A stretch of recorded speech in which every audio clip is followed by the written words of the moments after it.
Looks like multiculturalism in Britain's going great, doesn't it? That was just a wild bit of footage. That was from about 2 months ago now. You've doubtless seen it. But I just wanted to go over it because it fits into a larger pattern of occurrences that are happening in this country that really can't be covered up anymore. The distinctions and conflicts between different sets of communities in multicultural Britain is coming to a head, and we really do have to talk about it. Who's going to have to give way? This was cringy as hell. Watching a Muslim woman yell, "It's Adam and Eve, not Adam and Steve," and it's like, that's boomer tier Christian cringe, okay? So that is really, really bad start for the Muslims. You need to up your meme game somewhat, I have to say. But the irony of the guy later on, while she was shaming him, yelling, "That's what the racists and fascists say about you," should really tell them something about Islamic extremists, which are the sort of people who wear the fucking niqab. Yes, they are not so very different. You have identified a commonality between the two. Good job. Are you still for mass immigration from Muslim countries just out of interest? That the most toxic form that religion takes is the Islamic form. The horrible idea of wanting to end up with Sharia, with a religion-governed state, a state of religious law, and that the best means of getting there is jihad, holy war, and that Muslims have a special right to feel aggrieved enough to demand this, I think is absolute obscene wickedness, and I think their religion is nonsense. Interestingly, this woman was arrested for conducting some kind of hate crime. She's been arrested under the Public Order Act, but the Waltham Forest Twitter account said abusing someone because of their sexual orientation or gender identity is a hate crime. They must treat this like a hate crime. I mean, she's literally abusing them for their sexuality. Couldn't be any more clear. The people of Lot need to wind their bloody necks in. But don't worry, it's not all one-sided. The Muslim women are also getting it back. Apparently, in the last couple of days, a woman's been arrested in Walthamstow after pulling a victim's headscarf off in a suspected hate crime. In it, the attacker apparently said, "Go back to your country, why are you wearing this?" So everyone's got opinions on everyone else. But again, don't worry, the Muslims got their revenge. Lesbian couple abused for kissing in kebab shop as jeering staff say we don't want to see that. My goodness, lesbians have been abused by the sort of people who run kebab shops. What kind of people were those again?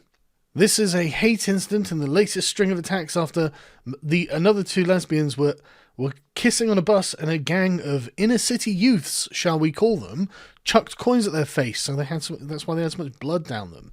This was the state of these two lesbians that were on the bus who were attacked by the four under 18s. I've been in same-sex relationships since I was about 19 and I've never experienced anything like this before. Really? Have things changed over time? In concert with the mass immigration into the country is becoming more and more homophobic. Need I remind you about the Parkland students who do not want the LGBT agenda taught to their 5-year-old children? And again, something I actually agree with in this case. But I don't agree with women being abused or harassed because they're gay, not just women or men. I don't agree with people being harassed in the street just because they're gay. I think that's wrong. And then we've got this example of two scientists having a fight in Gloucester. One of them's a doctor and one of them's a neuroscientist, I understand. And one decided for some reason to start stabbing the other.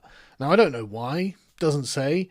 All it is a really horrific video in broad daylight. I don't know why one was stabbing the other like they're still living in the Congo, but this is the most savage thing that I've ever fucking seen. There's just levels of raw brutality, cruelty, the inhumane way that this has just been done. The guy's begging for his life. He's been stabbed, and the guy just keeps trying to stab him. It's unreal how disturbing this was to watch, which is why I'm not going to play it, because YouTube will yeet me. What the fuck is going on, man?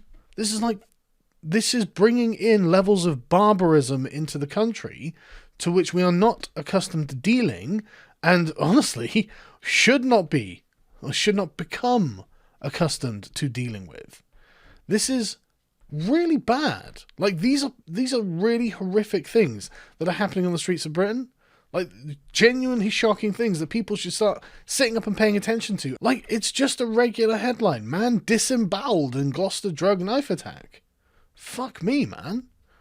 Like, disembowelings are happening on our streets. The scientists and doctors and lawyers have decided to take up arms. Why? It turns out that multiculturalism comes with problems. There are things about multiculturalism that are not inherently good. I think it's time for that side of the story to start being told, because it seems like if we don't, there's going to be a lot more pain and a lot more blood and a lot more death.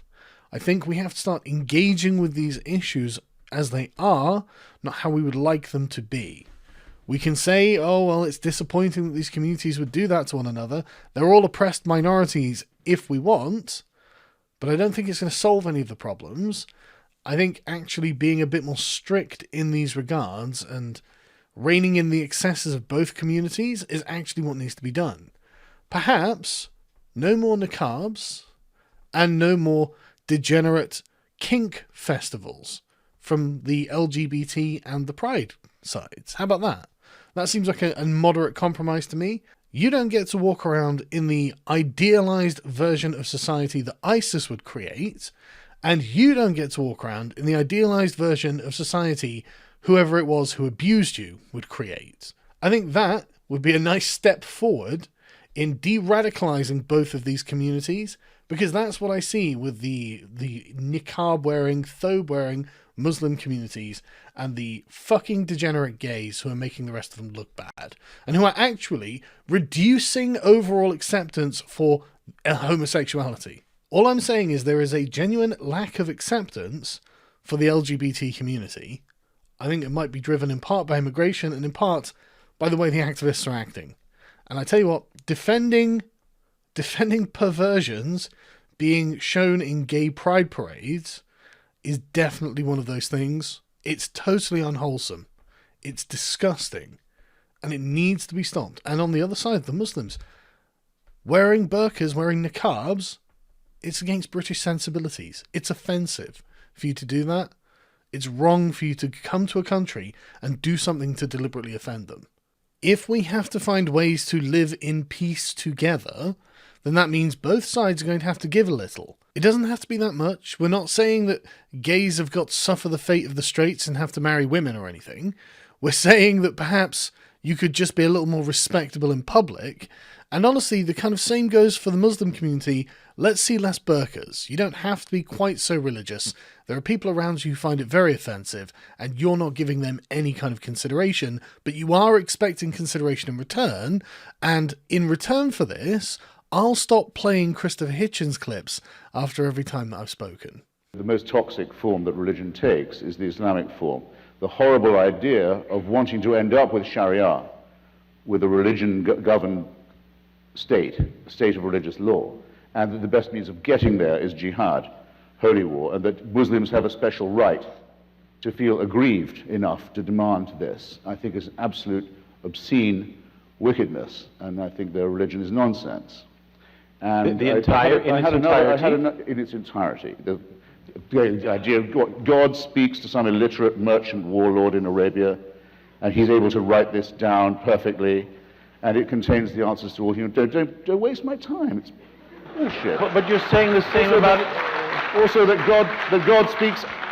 The Archangel Gabriel speaks only Arabic. It seems. I just want to say, in retrospect, you were very civil. Actually, I don't know what I was thinking.